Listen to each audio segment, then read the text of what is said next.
ETF index mutual funds నేర్చుకుని stock మార్కెట్లో రాణించాలనుకుంటున్నారా? వెంటనే ఈ నెంబర్కి కాల్ చేయండి. నమస్తే రమగారు. నమస్తే రమగారు, జానకి గారు చెప్పిన స్టోరీ ఫస్ట్ భాగం అయిపోయింది. పులిరాజు కథ. పెళ్లి చేసేసుకున్నారా? బయలుదేరుతారు ఆ ఆలయం దగ్గరికి. పెళ్లి చేసుకున్నారు. పిల్లాడు రాత్రిపూట వాళ్ళిద్దరు వాళ్ళ ఇంట్లో ఆ కోటలో ఉన్న అమ్మవారి దగ్గర, కోటలో ఏదో దేవాలయం, చిన్నది గుడి అలా ఉన్నాయి, దేవతా మందిరం అట్లా ఉన్నాయి. పెళ్లి చేసుకున్నారు, కలిసి ఉండేవారు. మెల్లిగా బయలుదేరారు.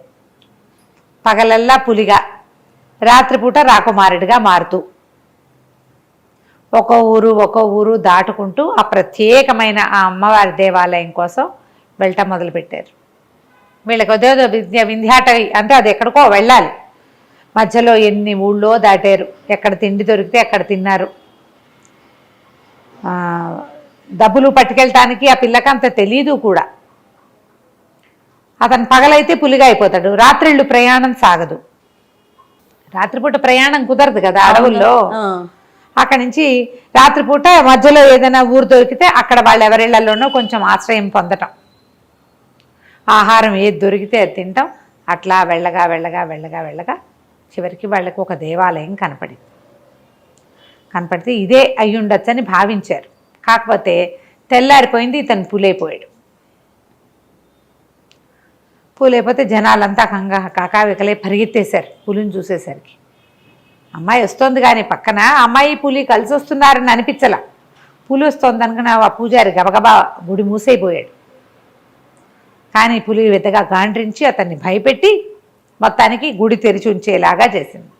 తీరా వెళ్తే వాళ్ళకి కనపడింది పెద్ద సమున్నతాకారంలో ఉన్న అమ్మవారి విగ్రహం. ఆవిడట ఓ కాలు పైకి ఓ కాలు కిందకి పెట్టు కూర్చుంది. పెద్ద పెద్ద కడియాలు ఉన్నాయి ఆ విగ్రహానికి. ఇంకేం కనిపించట్లా. అదే వింధ్యవాసిని అమ్మవారి దేవాలయం. సరే, అక్కడి నుంచి ఆ పూలు అక్కడ కూర్చుని ఉంటే ఈ అమ్మాయి పోయి బయటికి వెళ్ళి, ఆల్రెడీ పూజారి దీపారాధన అది చేసేసి ఉన్నాడు. పొద్దుటిపూట కదా, చుట్టుపక్కల అక్కడి నుంచి వెతుకొచ్చి కాసినన్ని పువ్వులు కోసుకొచ్చింది, పళ్ళేవో పట్టుకొచ్చింది. ఇక గుళ్ళోకి వచ్చి అమ్మవారిని యథావిధిగా అర్చించి, బ్రాహ్మణ పిల్లే కదా కొంచెం పూజా విధానం వచ్చు, ఆ ఉన్న దీపారాధనతో మెల్లిగా అగరవత్తులు అవి వెలిగించి, టెంకాయలు ఏవో పెట్టుంటే అవి కూడా కొట్టి ఇవి నివేదన చేసింది. సాయంకాలం వరకు వీళ్ళే ఉన్నారు. జనాలు మధ్యలో వచ్చి చూస్తున్నారు, పూలు ఉందని పారిపోతున్నారు. రెండో రోజు పొద్దున్న చూశాడు అర్చకుడు, పూలు అక్కడే ఉంది. పూలు ఉందని టమ్కేశారు. ఆ పులిని అక్కడి నుంచి తరమడానికి ఏ ప్రయత్నమో వాళ్ళు చేయలే. వాళ్ళకి దగ్గరలో రాజాస్థానం కానీ ఏమీ లేదు. అడవి మధ్యలో కొన్ని చిన్న ఊళ్ళ సమాహారం మధ్యలో ఈ దేవాలయం ఉంది. చిన్న ఊళ్ళలో నుంచి ఎవ్వరూ ఏ ప్రయత్నమూ చేయలే. పులిని తరమాలంటే వేటగాళ్ళు కావాలి. అవన్నీ చిన్న ఊళ్ళు, అక్కడికి పులి సంచారం అలవాటు ఉన్న అడవి కాదది. ఈ పులితో ఏం చేయాలో వాళ్ళకి తెలియద్దు. అక్కడి నుంచి రోజు పూజ చేసుకునే వాళ్ళ పళ్ళు కోసుకొచ్చేది పిల్ల. రాత్రిళ్ళు భార్యాభర్త కులాసాగా ఉండేవారు. తెల్లారేసరికల్లా మళ్ళీ అతను పూలైపోయేవాడు, అమ్మాయి పువ్వులు కోసుకొచ్చేది, పూజ చేసేది. ఇట్లా 48 రోజుల పాటు అక్కడే ఉండిపోయి ఆ దేవాలయంలోనే పూజ చేస్తూ ఉన్నారు. నిరాటంకంగా చేయగా 48 రోజులు గీతలు గీసుకుని లెక్క పెట్టుకున్నారు. లెక్కలు ఎట్లా తెలుస్తాయి వాళ్ళకి? మా దేవాలయంలో అక్కడ ముగ్గేసే శుద్ధలు లాంటివి కనపడితే ఒక గీట్లు పెట్టుకుని 48 రోజులు పూజ చేశారు. పూజ చేస్తే 48 రోజులు అయ్యేసరికల్లా అమ్మవారి విగ్రహంలో కళ పెరిగినట్టుగా ప్రత్యేకంగా కనపడుతోంది. ఈ రోజుతోటి 48 రోజులు పూర్తయినాయి అని అనుకుని అమ్మవారి పాదాలకేసి పరీక్షగా చూస్తే ఆ కడియాలున్నాయి విగ్రహానికి. దాని వెనకాల ఒక సన్నటిది తీగ లాంటిది ఒకటి కనపడుతోంది. కానీ అమ్మవారి మీద చెయ్యేసి తీసుకోవద్దు, భయం వేసింది వాళ్ళకి. ఎట్లా చెయ్యాలో తెలియలే. అక్కడి నుంచి ఇద్దరు పరిపరి విధాలా ప్రార్థించారు. నా శాపం తొలగించు, నన్ను మనిషిని చెయ్యి, నా భార్యకి సుఖం లేదు, ఎలా బతకాలో తెలీదు, ఎవరిదైనా బాణమో కత్తో కర్రో తగిలితే చచ్చిపోతాను, నీకు వాహనంగా ఉండవలసిన వాడిని, నేను మామూలునే అయిపోతే వాహనంగా ఉండేవాడిని, ఈ సగం మనిషి సగం పులి బతుకు చాలా కష్టంగా ఉందని అమ్మవారిని పరిపరి విధాల ప్రార్థన చేసి పాదాల మీద చెయ్యేస్తాడు. ఏమీ అనలా, విగ్రహం కదల్లా. లేకపోతే ఆవిడ ఏమైనా బయటకు వచ్చి ఏమైనా చేస్తుందేమో, మరి ఆ కాలం అది కదా. అయితే అతను ఏం చేశాడు, నిదానంగా కడియాల వెనకాల ఉన్న సన్నటి తీగ లాంటి కడియాలని తీసుకున్నాడు. ఆవిడ కూడా అమ్మవారు ఏంటంటే ప్రసన్నురాలయ్యి తన వాహనప స్వరూపంలో ఉన్న ఈ కుర్రవాడి మీద జాలిపడి వాడి జీవితం బాగుపడటం కోసం ఊరుకుంది, మాట్లాడకుండా. కిమ్ అనలేదన్నమాట. బోళ్ళని ఆయుధాలు ఉన్నాయి, 8 చేతులతోటి ఉంది అమ్మవారు. ఓకే. దుర్గా స్వరూపంలాగా. అక్కడి నుంచి ఓడదీశాడు. ఓడదీసి వాటిని తీసుకొచ్చి కళ్ళకు అద్దుకుని భార్య కాళ్ళకి పెట్టాడు. పెట్టంగానే ఇది ఎప్పుడు చేశాడు, పులిగా ఉన్నప్పుడు కాదుగా, సాయంకాలం ఆ రాత్రికి పడుకున్నారు. 49వ రోజున అతను పులిగా మారలా. ఇంకా తెల్లారేసరికి పులి అయిపోవాలి కదా. అక్కడి నుంచి గుళ్ళో బోళ్ళని గంటలు కొట్టి చుట్టూ వాడు కూడా చెట్లెక్కి అన్ని పళ్ళు ఇన్ని పువ్వులు కోసుకొచ్చి ఇద్దరు యథావిధిగా అమ్మవారిని అర్చన చేసి అక్కడి నుంచి బయలుదేరి టౌన్ ప్లేస్కి బయలుదేరారు. మధ్యదారిలో ఎక్కడ అంతకుముందు ఎక్కడైనా ఆగడానికి భయం, ఇప్పుడు ఏ భయాలు లేవు. ఇంకా అతను శాశ్వతంగా మనిషిగా అయిపోయాడు. చక్కటి దగదగలాడే బట్టలు, మంచి వర్చస్సు, చాలా అందమైన పిల్లాడు. వచ్చే దారిలో ఒక చీకటి పడంగానే ఒకళ్ళు ఇంటి దగ్గర ఆగారు. వాళ్ళు చక్కగా వీళ్ళకి రాత్రి ఉండండి అని అట్టు పెట్టుకున్నారు. ఇంకా ఇంకో రోజు నడిచారు. ఈసారి ఆగిన ఇంట్లో పరమ పేదవాళ్ళు వచ్చి ఇంకి చాప ఉంది, వాళ్ళ దగ్గర ఏమీ లేదు, చాప మీద పడుకుంటారా, మరి మా దగ్గర ఇంకేమీ లేదు, మా దగ్గర ఇదే ఉందని గంజో ఏదో పోసారు. ఈ అమ్మాయి చిన్నప్పటి నుంచి గంజి గడ్డి రొట్టెలు తిని పెరిగిన పిల్ల. వాడంటే రాజకుమారుడు కదా. కానీ వచ్చిన అబ్బాయిని చూసి వాళ్ళు మైమరిచిపోయారు, ఏమిటి రాజకుమారుడు వచ్చేసాడు మా ఇంటికని. ఇతను వీళ్ళందరినీ జ్ఞాపకం పెట్టుకున్నాడు తనకు సహాయం చేసినందుకు. సరే చక్కగా తిరిగి వచ్చేసారు. వచ్చేసి తమ పాత కోటలో హాయిగా నివాసం ఉన్నారు. మనుషులు లేరుగా, ఎవరు, అడవి మధ్యలో ఉంది కదా. వాళ్ళే అన్ని పనులు చేసుకునే వాళ్ళు, భార్య భర్త కులాసాగా కొంతకాలం గడిపాక ఈ పిల్ల కాస్త గర్భవతి అయ్యి కొంచెం 3-4 నెలలు వచ్చేసరికి నా 5వ నెల ఏమో అట్లా వచ్చింది. మా అమ్మని చూడాలనిపిస్తోంది అని రోజు అడిగేసరికి సరే తీసుకెళ్తానన్నాడు. అక్కడి నుంచి బోళ్ళంత డబ్బు దశకం మూటలు కట్టారు. వాళ్ళకి తీసుకెళ్ళి ఇవ్వడానికి వెళ్ళారు. పళ్ళు పువ్వులు అన్నీ అక్కడ దొరికేవి, వాళ్ళ దగ్గర దొరకవు కదా, దానిమ్మలు అవన్నీ. ఇన్ని పళ్ళు మూట కట్టుకుంది, మోసుకెళ్ళాలి కదా.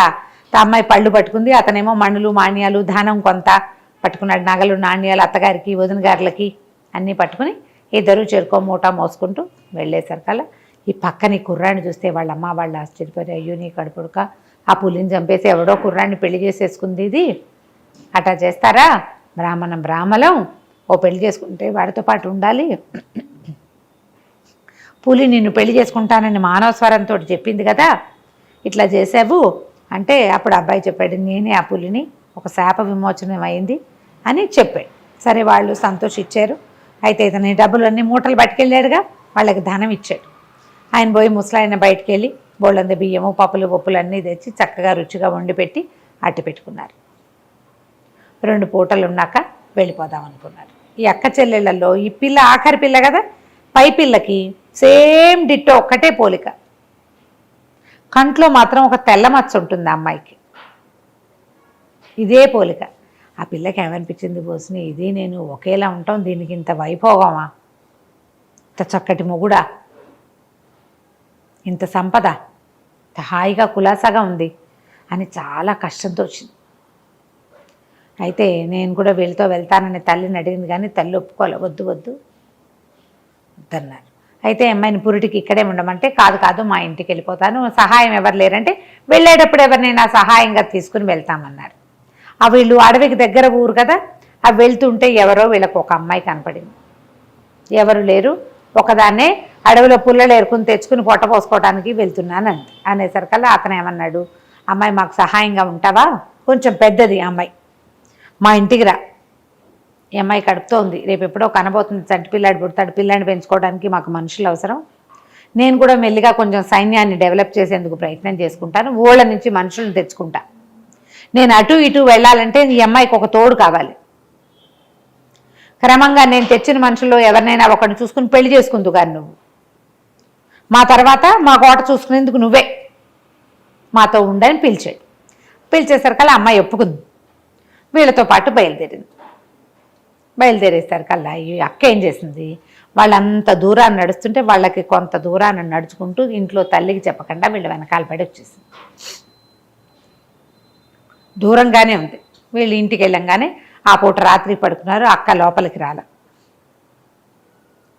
అడవిలోనే వెళ్ళిపోయింది. అడవంతా చూసుకుంటూ ఉందన్నమాట. రాత్రి ఏదో చెట్టు ఎక్కి పడుకుంది. వాళ్ళకి ఏం భయాలు లేవు, అడవి దగ్గరలో ఉన్నారు కదా. తెల్లవారిన తర్వాత అబ్బాయి ఏమన్నాడు, నేను వెళ్ళి మనకి ఇంతకుముందు సహాయం చేశారా 2 కుటుంబాల వాళ్ళు, రాత్రి వెళ్ళి పడుకున్నాం, వాళ్ళ ఇళ్లలో కొంత ధనం ఇచ్చొస్తా. తర్వాత వాళ్ళ దగ్గర ఎవరైనా పనివాళ్ళు, సహాయకులు, సైనికులు వాళ్ళు ఉంటే మనం ఇక్కడ రాజ్యాన్ని పెద్దది చేసుకుందాం మెల్లిగా. నీకు ఈ తోడు ఎక్కొచ్చింది కదా, పని మనిషి సహాయం ఎలాగో ఉంది కదా, ఆమెను తోడు ఉంచుకుని నువ్వు ఉండమంటే ఆ పిల్ల బతిమలాడింది కానీ పర్వాలేదన్నాడు. వెళ్ళాడు. అమ్మాయి వద్దు వద్దు ఒకదాన్నే ఉండలేనంటే ఈ అమ్మాయి తోడుంది కదా అని బతిమలాడాడు. సరే బాగానే ఉంది, ఉన్నారు. ఉన్న తర్వాత ఏమైంది, అతను వెళ్ళిపోతే అతను వెళ్ళిపోవటం చూసి ఈ అక్క వీళ్ళ ఇంట్లోకి వచ్చి చెల్లెల్ని పలకరించింది. ఇద్దరు చాలా సంతోషించారు. ఒకే పోలిక, ఆడుకుంటూ పాడుకుంటూ ఉన్నారు. ఈ పనమ్మాయికి తెలిసింది అక్క కూడా వచ్చింది అని. రోజులు గడుస్తుంటే అమ్మాయికి 5 నెలలు వచ్చినాయి. మెల్లిగా నెలలు పెరిగినాయి. 7వ నెల వచ్చాక ఈ ఇంట్లో హాయిగా ఉండటం, కులాసాగా తిరగటం, ఈ పళ్ళన్నీ తినటం, నగలు వేసుకోవటం, మంచి మంచి బట్టలు కట్టుకోవటం, బోల్డ్ అని పదార్థాలు తిండి, సహాయం చేయడానికి పనమ్మాయి ఉండేసరికల్లా చక్కగా వంట వండి పెట్టడం, ఉయ్యాలలు ఊగటం, ఓ తూగుటు ఉయ్యాల, ఆ హంసతూలిక తల్పాలు, ఇవన్నీ చూసి అక్కకి భలే కుళ్ళుగా ఉండేది. ఎలాగైనా దీన్ని తప్పించి దీని ప్లేస్లోకి వెళ్ళిపోవాలి, నేను ఆ రాజకుమారుడితో సుఖాన్ని అనుభవించాలి అని పుట్టేసింది. అయితే ఏంటంటే వీళ్ళ కోటలో కొంచెం వెనకగా నుయ్యులు బావులు ఉన్నాయి కదా, ఒక పెద్ద బావి ఒకటి ఉంది. అయితే ఓ పూట ఏం చేసింది, బావిలోకి చూద్దాం, బావిలో ఏముందో చూద్దామని చెల్లెల్ని అక్కడికి తీసుకెళ్ళింది. వీళ్ళకి 2-3 బావులు ఉన్నాయి. ఈ పెద్ద బావిలోకి గిలకేసి వెళ్ళాలి, లోపలికి తీసుకెళ్ళాలి నీళ్ళకి. ఆ ఇద్దరు బావిలోకి చూస్తున్నారు. వీళ్ళు బావిలో ఒక తాబేలేదో కనపడుతోంది. బొక్కెనేసారు లోపలికి, గిలకలోకి ఒక చిన్న బకెట్ లాంటిది వేశారు.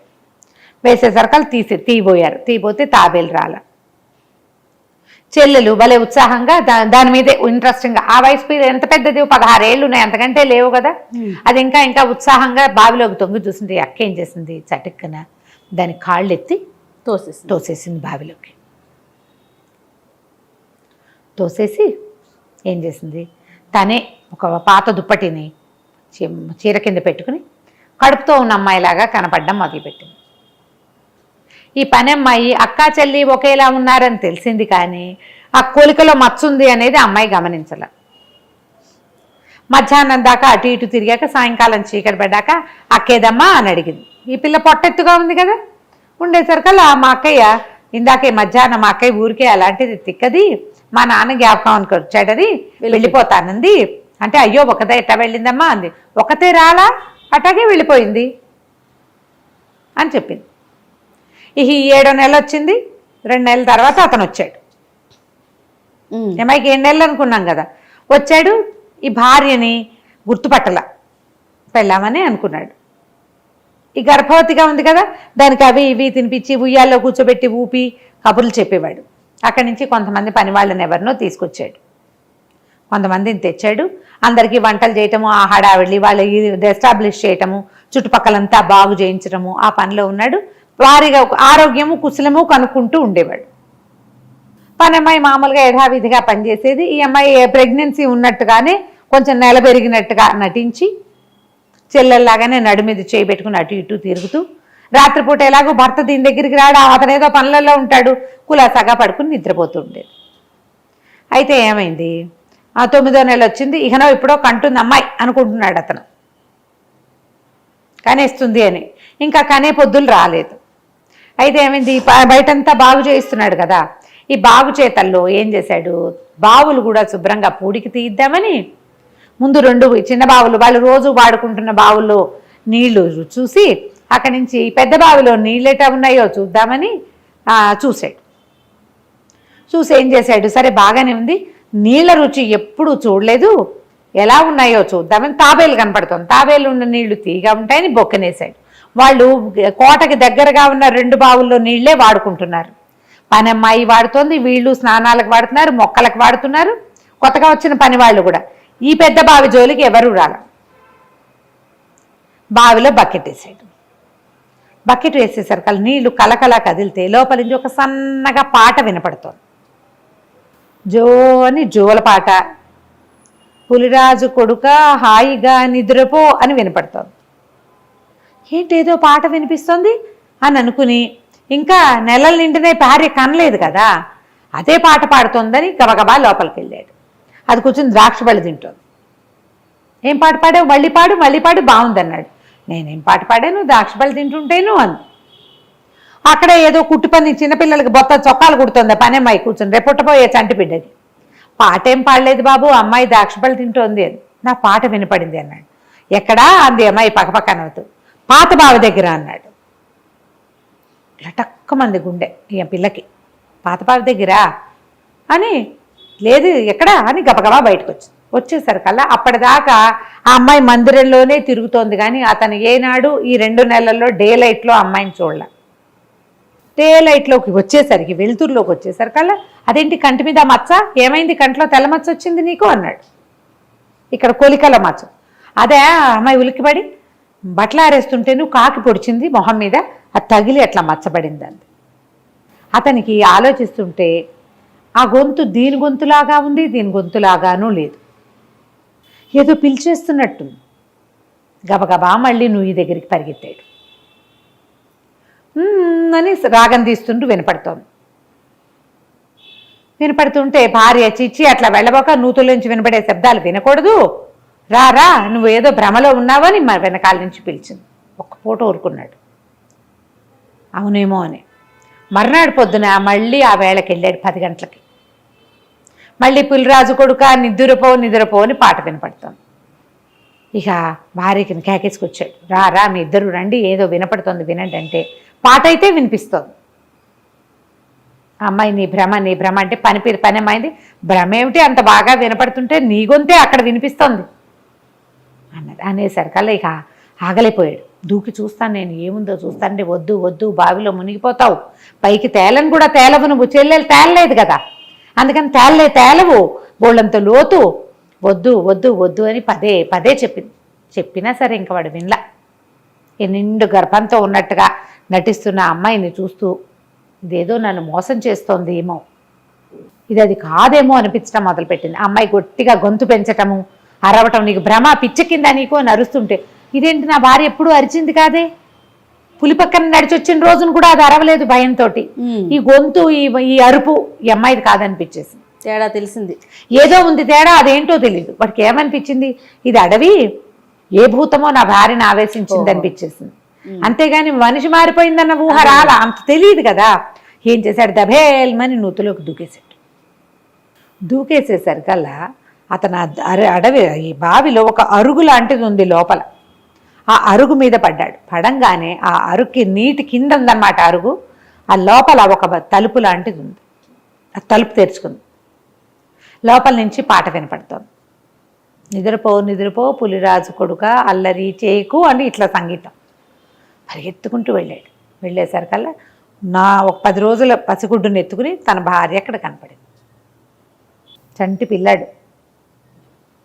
ఆశ్చర్యపడి, ఇదేంటి నువ్వు ఇక్కడున్నావు, పైన ఉన్నావు కదా, నా పక్కనే ఉన్నావు, ఇంకా నీకు కాన్పైనా కాలేదు, ఇక్కడ పిల్లాడు ఎలా వచ్చాడు, కాన్పెందుకు కాలేదు, 10 రోజుల నాడు కాన్పైపోయింది, నేను ఇక్కడ పడి 2 నెలలు పైన అయింది అని చెప్పి. ఆశ్చర్యపోయాడు. అదేంటి అట్లా ఎట్లా పడ్డావు అంటే, ఆ పైన ఉన్నది మా అక్కయ్య, అది నన్ను తోసేసింది చెప్పేసింది. మామూలు బావి అయితే నేను చచ్చిపోయేదాన్ని, ఇది ఏదో విచిత్రమైన బావి, ఆ లోపల పెద్ద తోట, పెద్ద కోట. ఓహో, చిత్రమైన బావి. ఆ అరుగు మీద పడితే ఆ తలుపు తెరుచుకుంటుంది. ఇది నాగులది ఆ కోట. ఒక నాగరాజు భార్య ఉన్నారు. నేను ఇందులో పడంగానే తలుపు తెరుచుకుంది. నేను నడుచుకుంటూ వచ్చాను ఇటు. నీళ్లు కాసేపే ఉంటాయి, తర్వాత అంత ఎక్కువ నీళ్లు ఉండవు. ఆ బయటికి కనపడతాయి పైకి, కానీ కింద నీరు ఉండదు, సన్నటి జాలే ఉంటుంది. లోపలికి వెళ్ళాక ఇక నీళ్లు లేవు. నేను నడిచి వచ్చాను. ఇక్కడే తోటలో ఏవో పళ్ళు కోసుకొని తింటే ఒక సర్పము భార్య ఉన్నారు, ఒక నాగరాజు భార్య. వాళ్ళే నన్ను ఆదరించారు, ఆహారం పెట్టారు. 2 నెలల నుంచి నేను ఇక్కడే ఉన్నాను. 7వ నెలలో పడ్డా, 9 నుండి కన్నాను. అని చెప్పేసరికి అలా ఆశ్చర్యపోయాడు. అదే దాని కంట్లో మచ్చ ఉందంటే మా అక్కయ్యే, మేమిద్దరం ఒకేలా ఉంటాం, ఎక్కువ గ్యాప్ లేదు మా ఇద్దరికి, ఓ ఏడనర్థం పారుంది అంతే. ఒకేలా ఉన్నారు. అమ్మాయి ప్రెగ్నెంట్ లాగా నటిస్తోంది. తర్వాత ఏం చెప్పుండేది, పిల్లాడు పుట్టిపోయాడని ఏదో మాయ చేసేసేది అంతే కదా. అంతే. అక్కడ స్థిరపడిపోయేది వాడి భార్యలాగా.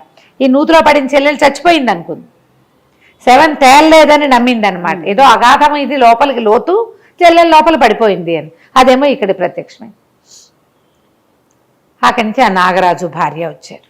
అల్లుడు గారని చాలా మర్యాద చేశారు. అబ్బో. నువ్వు కావాలంటే వెళ్ళిపో, పిల్లాడిని మాత్రం అక్కడ పెట్టేళ్ళమన్నారు. పిల్లవాడిని మాకు ఇచ్చేసేయి అంటే, ఈసారి పుట్టే పిల్లల్లో ఒక బిడ్డను మీకు ఇస్తామని చెప్పి బయటకు వచ్చారు. బయటికి రావటం ఎట్లా, నీళ్లలోకి దూకి వచ్చారు. వాడు దూకొచ్చాడు, అమ్మాయి నీటిలో పడిపోయి వచ్చింది. వీళ్ళు పైకి ఎలా వెళ్తారు? పైకి ఎలా వెళ్తారంటే, అప్పుడు నాగరాజు పైకి తన చెరచెర పాకొచ్చి, ఆ బొక్కెను ఉంది కదా తాడు, ఆ తాడుని పైన కట్టేసి కిందకి ఆ తాడు వదిలిపెడితే ఈ రాకుమారుడు ఆ తాడు పుచ్చుకుని తను పైకి వెళ్ళి, రాజకుమారుడు తర్వాత తన పిల్లాడిని ఆ బొక్కెన్లో పెట్టించుకుని పైకి తెచ్చుకుని భార్యను కూడా అట్లాగే పైకి తీసుకొచ్చుకున్నాడు. తీసుకొచ్చుకున్నాక అప్పుడు ఈ వెంటనే పని వాళ్ళని కొంతమందిని తెచ్చాడు కదా, వాళ్ళతో సహాయంతో ఈ మర యాక్ట్ చేస్తుంది కదా బోధన్ గారు, వీళ్ళ అక్క, ఈ పిల్ల అక్క, ఆ అక్కనేమో ఓ చీకటి కొట్లో పెట్టించి మా మామగారు వాళ్ళని పిలుచుకురండి అని అక్కడికి పంపించాడు. పంపించేసరికి వాళ్ళు కుటుంబం, ఆ పిల్ల ఏదో అయిపోయింది అనుకుంటున్నారు, ఇక్కడికే వచ్చిందని వాళ్ళు అనుకోవటల్లా. అదేలే, వాళ్ళకి వాళ్ళు ఏడుస్తూ వస్తే మీ అక్కయ్య మిస్ అయిపోయింది అని ఏడుస్తూ కూతురుని కావలించుకున్నారు. చంటి పిల్లాడిని ఎత్తుకున్నారు. ఎక్కడికి తప్పించుకోలేదు, మా దగ్గరే ఉంది, ఇంత పని చేసింది అని చెప్పేశారు కల్లా వాళ్ళు పక్క కేకలేశారు. పిల్లని అది చేస్తాం ఇది చేస్తామంటే ఇతను వారించాడు. ఎందుకండి, నేను చాలా బాగున్నామని మా సంపద తన కూడా కావాలనుకుంది అంతే కదా, పోనీలేండి పర్వాలేదు, మీరు మా దగ్గరే ఉండండి, వెళ్ళిపోవద్దు, మీ అమ్మాయిలందరికీ సరైన వాళ్ళని చూసి నేను పెళ్లి చేస్తాను అని చెప్పి చుట్టుపక్కల సామంత రాజ్యాలకి అక్కడికి ఇక్కడికి కబురు చేసి బ్రాహ్మణ కుటుంబాల్లోంచి యువకులను రప్పించి అందరికీ తలా ఒక పని ఇచ్చి తన కోటలో వదిన గారులందరికీ పెళ్లి చేశాడు. ఈ పులిరాజే రాజకుమారుడు. తర్వాత తన భార్యతో గంపెడు మంది పిల్లల్ని కానీ అందులో ఒక పిల్లవాడిని నాగరాజుకి కానుగ్గా ఇచ్చాడు. వీళ్ళ అబ్బాయే నాగుల రాజ్యంలో రాకుమారుడు అయ్యాడనమాట తర్వాత కాలం. కథ కంచికి మనం ఇంటికి. భలే ఉంది రమ్మగారు, చాలా బాగుంది. బాగా చెప్పారు ఆవిడ కూడా. అవునా? నమస్తే. నమస్తే చెయ్యి.